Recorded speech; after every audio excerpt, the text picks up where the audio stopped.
लहानातल्या लहान माणसापासून आपल्या भारतीयांना सोन्याची प्रचंड अशा प्रकारचं वेड आहे, प्रचंड अशा प्रकारची आवड आहे आणि ही परंपरा सुरुवातीपासून चालत आलेली आहे.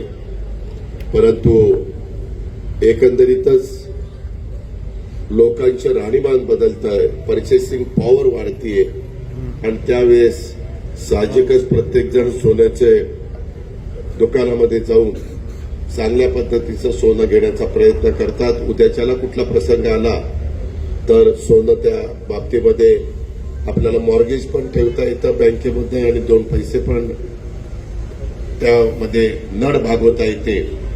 आपल्या इथं काही गोल्डन मॅन म्हणून देखील काहींची ओळख आहे. काहींनी तर सोन्याचे कपडे शिवलेले होते, तेही आपण बघितलेले आहेत, पण ते अति होत आहे.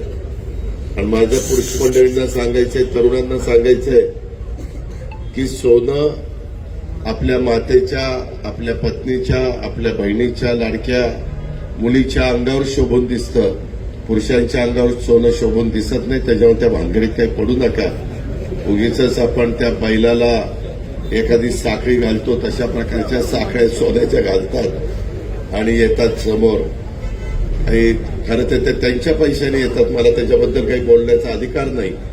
पण त्यांनी तेवढं सोनं त्यांच्या घरातल्या ते स्त्रीधन म्हणून आपण बघत असतो, त्यांना दिलं तर ते जास्त चांगलं होईल.